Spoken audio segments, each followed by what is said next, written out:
A administração pública não possui a função de punir. Ela não existe, o fundamento da sua existência, as ações dos gestores, dos administradores em relação aos administrados, não é punido. Mas os gestores públicos têm a obrigação de controlar a regularidade dos serviços, a obediência às normas, o equilíbrio da ordem interna das instituições e o respeito aos comandos regulamentares e legais. E é nesse contexto que o comando da Polícia Militar, e nesse momento eu falo do que tange às ações de correção interna, tem se pautado em buscar garantir essa regularidade.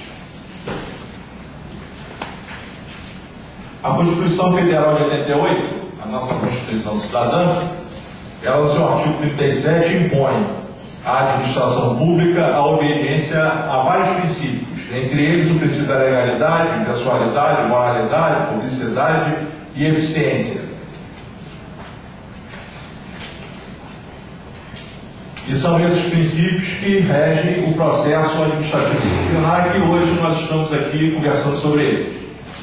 Agora, além desses princípios, nós também nos pautamos pelo princípio da proporcionalidade, princípio da moralidade pública, o princípio da ampla defesa do contraditório, princípio da ampla defesa do contraditório, que nesses processos que hoje nós estamos conversando sobre eles, tem sido o diferencial, porque, não obstante haver até uma crítica em relação à diminuição dos prazos que foi imposta nos nossos processos administrativos disciplinares, os nossos processos administrativos disciplinares que tiveram seu prazo de conclusão diminuído para 15 dias, muitos deles ainda não foram concluídos, justamente porque tem havido por parte da Polícia Militar uma preocupação que não haja nenhum tipo de cerceamento da capacidade de defesa, da capacidade de contraditar as imputações que foram feitas aos policiais. Nós temos processos que estão até sob a égide do Poder Judiciário. O Poder Judiciário concedeu algumas liminares no sentido de que as audiências, as sessões de deliberações tivessem um prolongamento, tivesse uma formatação melhor para que aquela defesa pudesse ser exercida. Mas, além dessas ações judiciais que determinaram imperativamente, de uma forma coercitiva até, que esse direito fosse garantido, existem outros que não estão sob a égide do Poder Judiciário, mas que estão sofrendo um saneamento interno por parte da Corregedoria para que esses direitos sejam garantidos.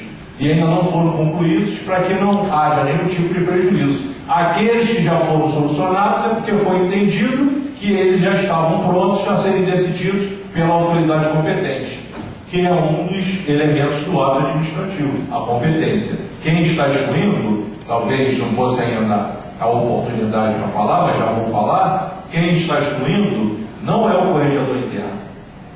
Eu não excluo.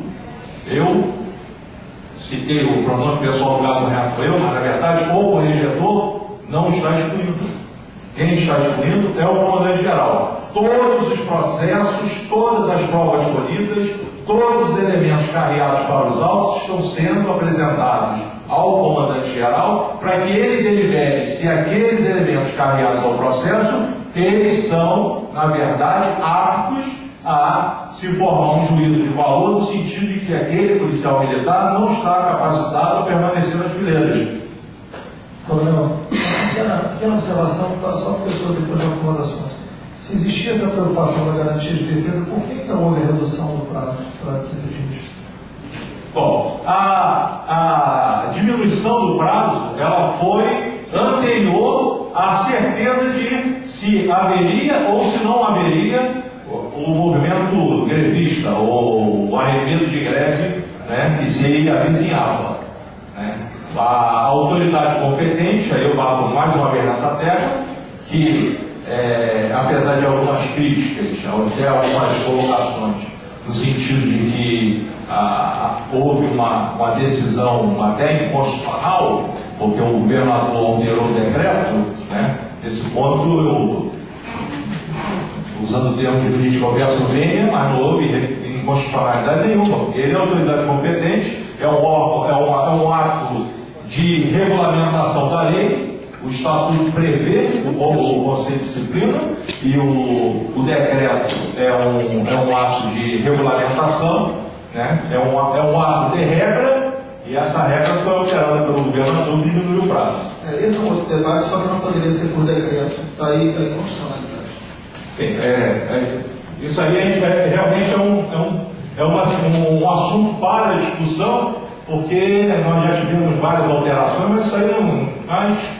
Então houve essa alteração porque havia a possibilidade de uma transgressão disciplinar formal, né, de precedentes inestimáveis, e a autoridade, no caso do governador, entendeu pela alteração do decreto. É um questionamento que eu vou até parafrasear o deputado Paulo Ramos, né, que vai ficar para ser feita a autoridade competente. Ela que deve decidir por que decidiu, ela que deve explicar por que decidiu.